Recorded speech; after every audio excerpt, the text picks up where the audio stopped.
Hey everyone, welcome back to the cafe. Louis V here from Vinyl Latte, and today's topic is going to be about VMP's anthology. This is the Story of Impulse, which is an exclusive 8-album collection celebrating the legacy of Impulse Records, which is frankly one of the most influential jazz labels of the 60s and 70s. And this is jam-packed. This is a heavy box set, which each album inside of this collection just represents a pivotal moment in jazz history, showcasing diversity, innovation, and boundary-pushing artistry associated with Impulse Records. I'm really excited to open this one up and to share it with you. So why don't I go ahead and flip the camera around so you can see this. We'll crack the seal in this bad boy together, and I'll talk you through the box set and each of the albums while we do so. Okay, so this first edition is limited to 2,000 copies and is pressed on 180 gram black vinyl at RTI, ensuring audiophile quality sound. 6 titles are AAA mastered directly from the original tapes for a pure analog listening experience. The final 2 are mastered from high quality digital and physical sources. Lacquers are cut by acclaimed engineers Ryan Smith and Barry Grint. It is presented in a gorgeous, in my opinion, gorgeous premium commemorative box designed by VMP's Clay Condor with the iconic orange, black, and white Impulse color scheme. I really love the way this box looks. It does include a surprise piece of official Impulse merch, which is going to enhance the value. Fortunately, that merch did not ship with the box sets. VMP is going to be shipping that separately. What's really nice about these box sets is that it does include a booklet. This is a 28-page booklet of the original listening notes by renowned jazz critic Ben Ratliff, and they offer some deep insights into the album and their historical context. It's also this series, this box set, like all the other VMP anthologies, is accompanied by a multi-episode podcast featuring expert commentary and stories behind the music, providing a comprehensive listening experience for those that are into podcasts. Okay, let's talk a little bit about the albums in the box set. The first album is John Coltrane's African Brass, originally released in 1961. And this was a groundbreaking album that really marked Coltrane's debut with Impulse, featuring a large ensemble arrangements by Eric Dolphy. You have the title track here, Africa, showcasing Coltrane's innovative approach and spiritual exploration. The second album is Chico Hamilton's Passing Through, originally released in 1962. And this captures Chico Hamilton's quintet at the most creative, blending hard bop, cool jazz, and avant-garde elements. The album features dynamic interplay and unique instrumentation, including distinctive guitar work of Gabor Szabo and Charles Lloyd's flute, setting a new standard for jazz ensemble performances.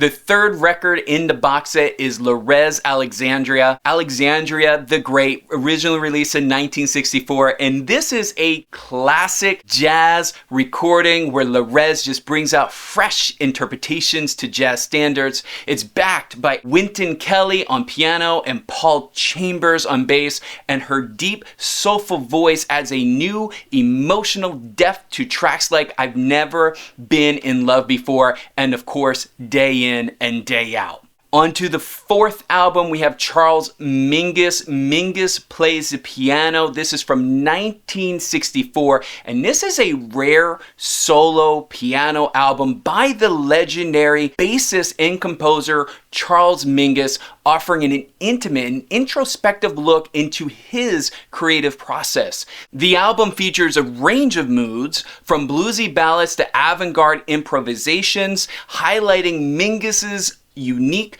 compositional voice and deep connection to jazz traditions. Okay, next up is one of the albums that I am really excited about. This is Gabor Szabo's. This is Jazz Raga.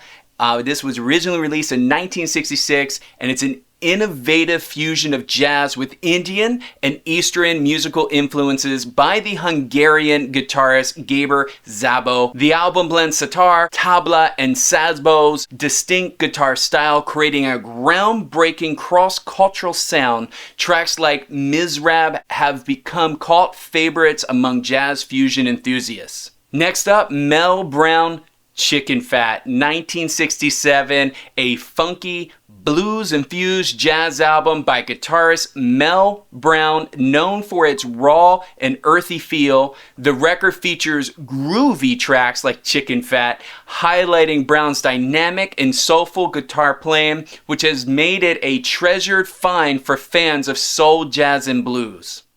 Getting near the end here, we have Pharoah Sanders' Karma, 1969. This is a seminal work in the spiritual jazz movement, featuring Pharoah Sanders' iconic composition, The Creator Has a Master Plan. The album is known for its expansive soundscapes, blending free jazz, African rhymes, spiritual chanting, and Eastern musical influences. Okay, last but certainly not least, we have Alice Coltrane, Ptah, the El Daoud. This was from 1970 and is an ethereal exploration of spiritual and cosmic themes by Alice Coltrane. Recorded in her home studio, the album features Alice on harp and piano with Pharoah Sanders and Joe Henderson on saxophones. Okay, folks, that wraps up the unboxing. And I gotta just tell you, this is more than a box set to me. This is an immersive journey that provides a new perspective on the evolution of jazz through one of the most adventurous and innovative labels. The content is designed to engage both the seasonal jazz enthusiasts and new listeners, and I'm super excited. And I'm like borderline, my anxiety's up because I'm so ready. It's like waiting for Christmas to come 2 days before Christmas. I cannot wait to drop these records on my turntable, and I'm hopefully I'll follow back up and I'll share my experience with you once I have a chance to enjoy each of these 8 albums. So until next time, I hope that you enjoy your cup of coffee. I hope that you spin some fabulous records yourself, and I'll see you on the next video.